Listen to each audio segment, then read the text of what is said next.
celebrations. On the 11th of April, the 30-year rule of President Omar al-Bashir came to a crashing end. Euphoria erupted across the streets of Khartoum as what started off as a standard December protest around the price of bread ignited, combusted, and within 4 months led to the collapse of a seemingly impenetrable power.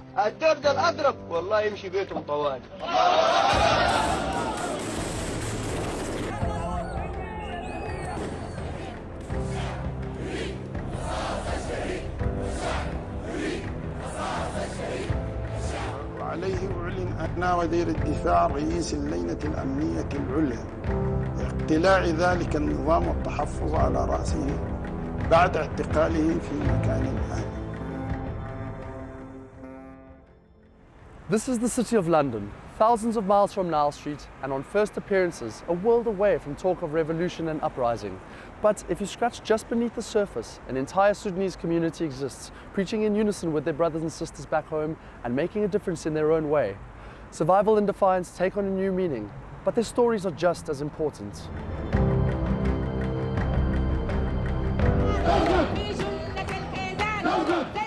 It's 2 days later, April 13th. Despite whispers coming out of Sudan that democracy is in sight, the diaspora are not convinced. To them, the power that remains is just more of the same.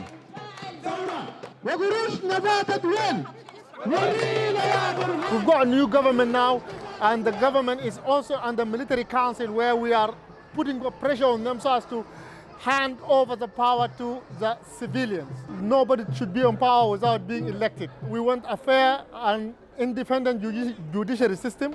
We want a transparency to fight the corruption that's going on. We've got good plans to rebuild the country by stopping the corruption that's going on. We're gonna trace all this money which is being squandered. We will be able to bring these resources back, and we'll restart building the hospitals and schools and delivering service to our people. Scenes like these at the Sudanese embassy in London are all because of the legacy of one man, Omar al-Bashir. His 3-decade rule in Sudan left the country destitute. His acts were labeled as genocide by global powers. The International Criminal Court even issued 2 arrest warrants for crimes against humanity in Darfur. Omar al-Bashir is gone, rumored to be at the high max security prison in Kobar. But the same militant men who were once under his command are now leading negotiations for the Transitional Military Council. Headed by General al-Bashir and the seemingly pernicious General Hemeti, the council is currently locked in negotiations with an opposing movement, the Forces for Freedom and Democratic Change, a movement representing the interests of civilians and professionals, and some 88 political parties and trade unions, including the Sudanese Professional Association, but currently no compromise has been found. More than ever, speaking truth to power is at the forefront of a Sudanese agenda. Dr. Kathy Wilcox suggests this has given the diaspora in particular a sense of purpose. Diaspora see themselves very much as the global spokespeople of the Sudanese. They think it's their role to put Sudan on the agenda of their host governments and the citizens in their host countries. And they see this as their responsibility because it isn't something that's picked up by the Western media.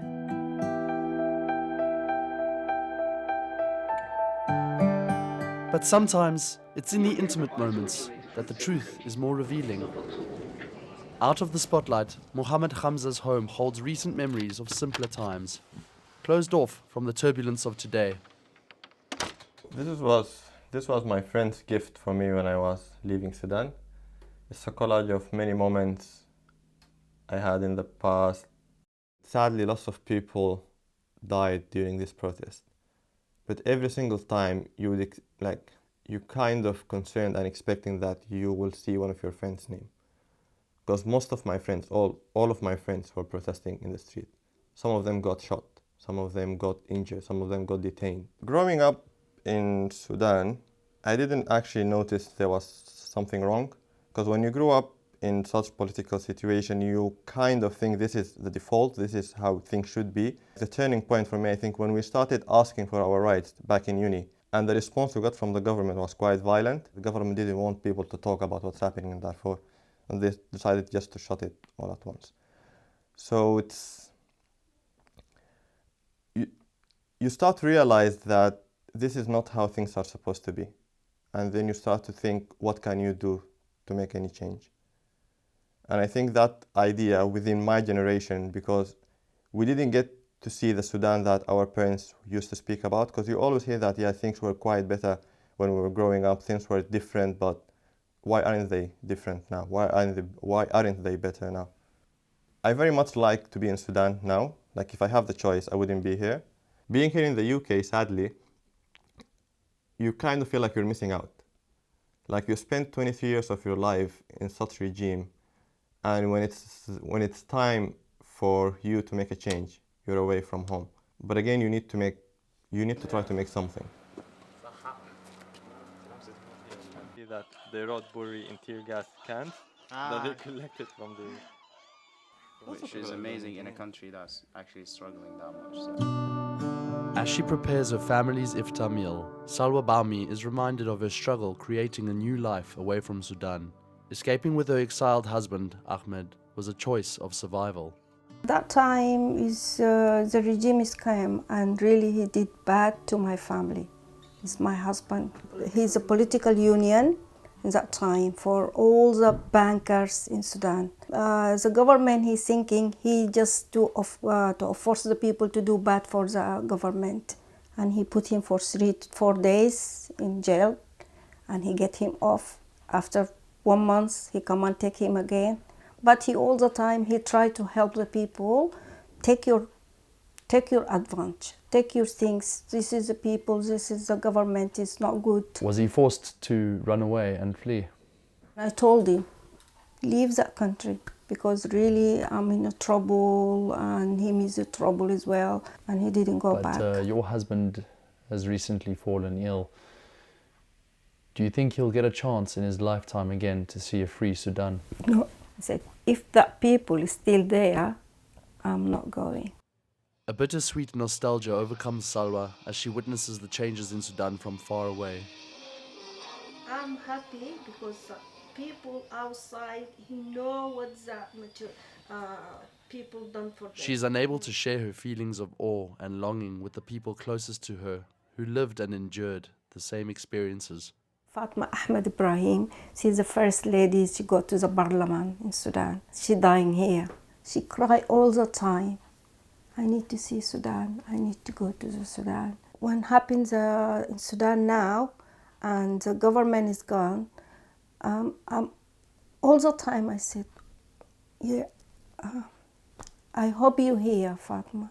You can see Sudan, new Sudan, and you can see the people. So the new generation, what he do in Sudan.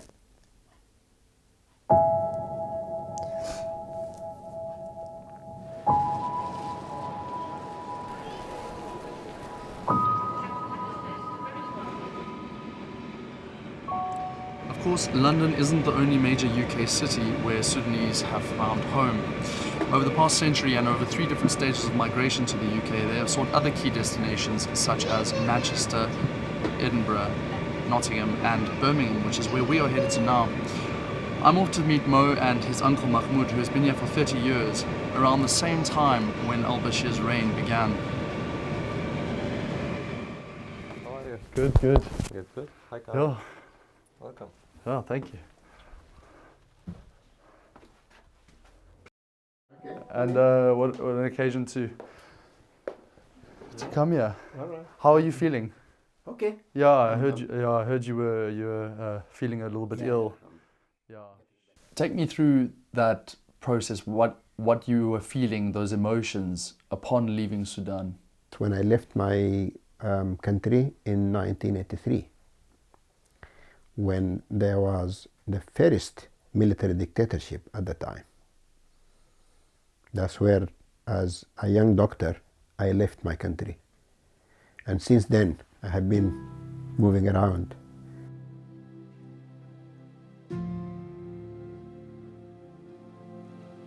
The whole of my class, all of us, we left. Because we all felt so despondent. That there was no hope for a young graduate with very little pay from the government, no prospect of private practice or whatever. So we felt that there's no option. The emotion of leaving your country behind, did it leave you with a sense of guilt, or are you happy to have made the move to the UK? I still feel sad that I had to leave my country, because after 30 years you come to the realization that there's no place better than your home country. And sometimes I question myself, did I do the right thing? When I look back now, that was 30 years ago, things are much worse. This is a tear gas canister, and this is used to be shot from a gun, and you can still smell the tear gas. It's a very a nasty experience. What made you want to keep it? Just a souvenir. I almost died in one of the protests in Sudan because of one of these. It was thrown, and stupidly we were running away from the police, and we ran into a closed shop. We didn't know it was a closed shop, and then they threw the tear gas into the room, and there was no windows, there was nowhere, there was no escape, and I almost died from this. I felt suffocated. But after this protest in Sudan, it gave me a new hope. If you think about it, the people who led this protest are all in their 20s or younger, which means that they were born and grew up during this regime. But whatever the regime and the Islamists was trying to do, it failed. It failed to influence the thinking of these young people. They're more independent, they're more pushing back against the executive in ways they wouldn't have done with the government, which is to my surprise.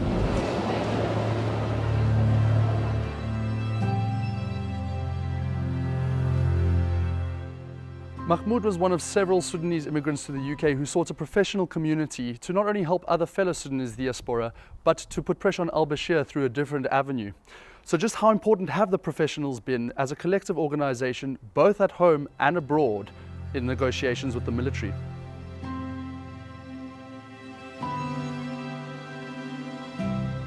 Sudanese diaspora in the UK have played a major role. For example, here in the UK with the Trade Union Congress, to submit motions, to stand in solidarity with people of Sudan, to connect with the Foreign Office, to connect with the opposition, to get in touch with the media, to have petitions to be signed, to collect money for helping the injured and the casualties, to do protest and demonstrations in London. Actually, they are 118, the majority are young men who were protesting peacefully, and they were shot either on the head or neck or chest.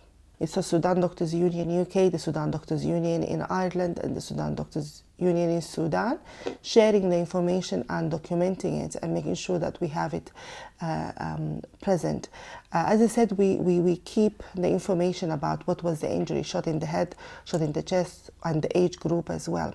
We have x-rays to confirm the bullet. Was it in the head? Was it in the neck? Was it in the chest? We don't have all of them, but the ones we have saved them.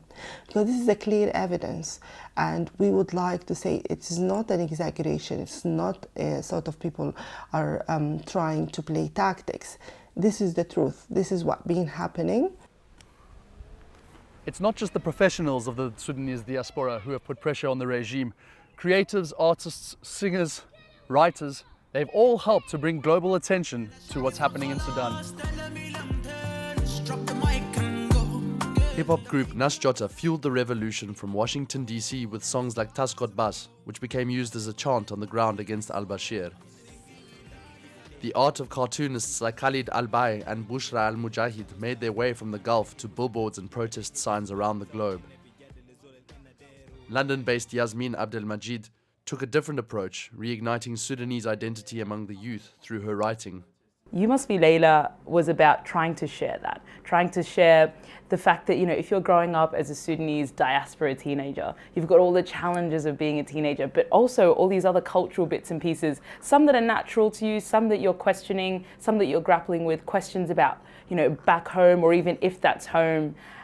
And I guess the reality is for so many Sudanese diaspora kids, that is their daily life. And it was a representation that was completely missing from young adult fiction and from fiction generally. And so I wanted to take a stab at it.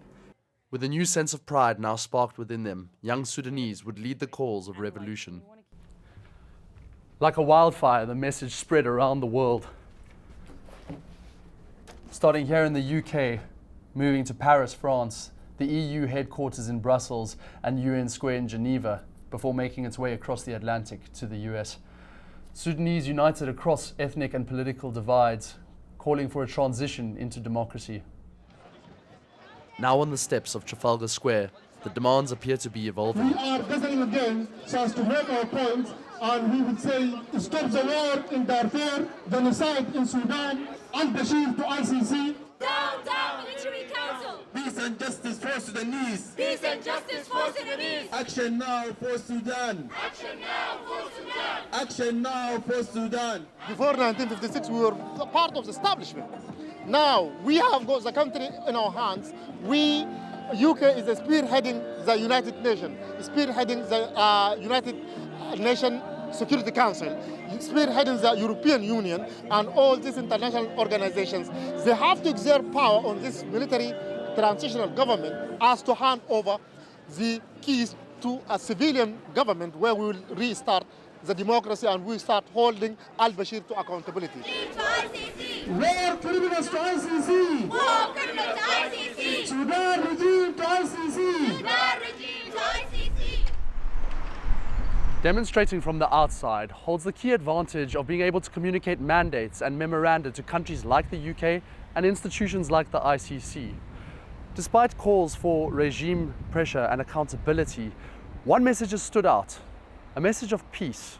We are very clear, the people of Sudan, that we don't want any international military involvement, and we don't want any sort of an involvement to direct us to where we go. I think our vision is very clear about what we want. We will need support from the international community, and the policymakers.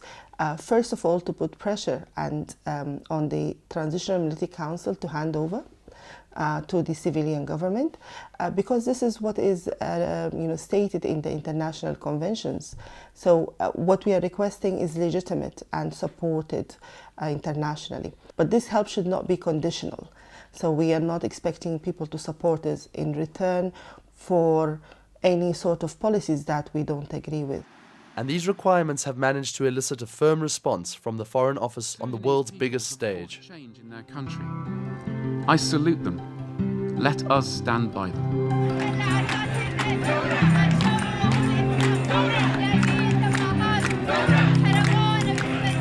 Sudan is at a crossroads. The Transitional Military Council faces a choice. It should listen to the Sudanese people, respect their legitimate demand for civilian rule, and enable the transition to a system which respects human rights, democracy, and fundamental freedoms, and delivers accountability. Making that choice would mean a new Sudan. It would be a Sudan respected in the international community of nations. It would bring support and resources from across the globe. The people of Sudan have shown incredible bravery and perseverance in their dignified demands for an end to a brutal, unaccountable regime, which has impoverished its own people through decades of economic mismanagement. This is Chatham House, the UK's most prestigious think tank. Its formal name is the Royal Institute of International Affairs, and really it does what it says on the box. In here you will find meetings between politicians, dignitaries, real people of influence in their respective countries. Today is the turn of Sudan. A 6-member panel of prominent members of the Sudanese diaspora will meet here to voice their concerns about the country going forward. Importantly, it's a safe space where sensitive information can be revealed. Let's hear what they have to say. We are really delighted to be holding this discussion at such a historic moment for Sudan. And I would like to start by extending my congratulations to the Sudanese people. What has been surprising has been the level of political sophistication coming from a generation that has been intentionally isolated. They knew how to respond to the Sudanese government's use of private Russian contractors to block social media platforms. They knew how to very quickly deploy VPNs, because they'd been using VPNs to access websites that were blocked for slightly more frivolous reasons by the government for the last decade or so, right? So they knew how to respond to that very quickly. I was amazed as somebody who's operated in Syria or in countries where you know that you're under a lot of scrutiny, to actually have a 17-year-old say to me, this is the megabyte weight of WhatsApp. When you download it in Sudan, it will increase by 10 megabytes because they're going to try and put in a Trojan horse. So whatever it tells you, do not wipe your WhatsApp here while you're in Sudan, even if you think it's been compromised. It has not. That is an extraordinary level of sophistication for people who are struggling just for basic access. I think you can't underestimate the power of social media that it has to make these global connections. Many young Sudanese who have been completely glued to social media, and there is this amazing opportunity to actually interact as well. People can feel part of it. I've been sort of involved in online activity about Sudan for a long time. Even in 2012, when there were protests, I was blogging about it. That's actually how I started blogging. And then last year with Noor Hussein, who was a young woman who was put on death row, I did quite a bit of writing around that and tried to use the platform that I had. With the protests that started in 2018 and that have led to the fall of Bashir and others, I mean, I tried to do the same. I tried to write. We tried to send money back. We tried to continue to platform the voices and the stories of people who are on the ground, but I think it never feels like it's enough. It's now over a month since al-Bashir's removal, but in the protesting there has been no let-up. The calls are getting louder, more urgent, and the diaspora are as determined as ever to see their vision pass. دم الشهيد مارع ثورة لابسين إنه نحن وشع ثورة دم الشهيد مارع ثورة لابسين إنه نحن وشع ثورة دم I think the Sudanese, what comes across very strongly when you speak to anybody in the Sudanese diaspora is their amazing passion for their communities, and it comes with a very strong sense of responsibility. They owe it to their home communities to remain connected, to stay informed, to send money, and to help them in any way that they can. Salwa's daughter and criminologist Dalia Ahmed is convinced that there is now a duty for diaspora to go back home and help. Now, when I speak to people, young people, most of them, they don't know the history of Sudan. So we have two things to learn. Learn from them the history of Sudan, and they learn from us how to build the country. What made you decide to want to do criminology? The reason that I want to become a criminologist is that to help my country. The reason is I find out there is no criminal database in Sudan, like dealing with how to deal with a crime, forensics crime and stuff like that. So I said it would be cool if I study and then go back home and try to make a system for them. I mean, for me personally, I love to go back. Yes, it's going to be difficult for me to cope with a different culture, but we can't depend on other people to change our country. We have to do it. How important is it that professionals are taking the lead in the negotiations and in the protests and in the revolution? Everybody who is educated in this country or other country have a role to play. Like engineering, they are the best people to go and build our country. Political science people, they have to help with the political thing. Teach even the older generation how to maintain their political issue. People who with economic, they can go back and help to rise the economic back. I think that we're really keen to see, a new Sudan which means an end to isolation, renewed FDI interest, debt relief, development support, all of these things are needed. And with them will come things like the return of the diaspora, who have so many important skills and experience that we really need in Sudan right now. The end of the divisive ideologies of divide and rule that the NCP have applied may also, I hope, lead to peace across the country, which means the opening up of markets that for the business community have been inaccessible for a very long period of time. We really hope that people will back people power at this time, because in our mind, really, this is maybe the only shot to really have the type of government that can allow Sudan to really and truly reach its economic potential.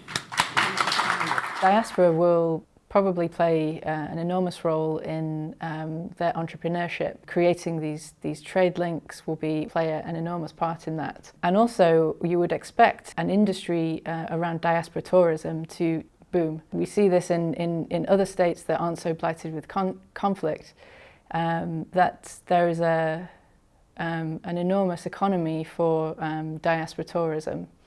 And you might see something like that in Sudan in 5-10 years' time, being hopeful. For the first time in 26 years of my life, I can say al-Bashir is not my president. And that's something I wouldn't like. I was hopeful I could say that, but I didn't expect it to happen in only 4 months of protesting. So it's a very good step, it's happened, but we didn't ask for only al-Bashir to leave, we asked for the whole regime to leave. And I'm not quite sure that happened now. And I think people back home quite agree with what I'm saying, because people are still protesting back home, even though al-Bashir fell. We're not asking for individual change, we're asking for the whole regime to change. So people are hopeful, but at the same time they're quite concerned that if they went back home, if they stopped protesting, they will just find a way to turn back around and be back wherever we were before. Do you remember what you might have left? Only my power bank so far, so I'm good. I'm good.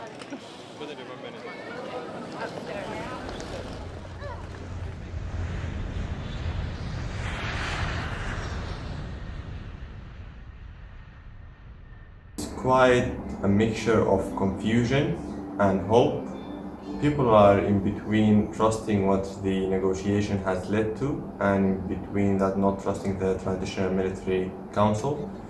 I'm quite hopeful about how the situation is going to turn to, and I think it's just going to take a bit of time for people to realize it's up to them to decide how the government should be formed and that their voice can be heard. الشعب السوداني now is rising. الشعب السوداني now is chanting loud. Revolution till the end, until that system will fall. الشعب السوداني said enough is enough. الشعب السوداني yo is screaming loud.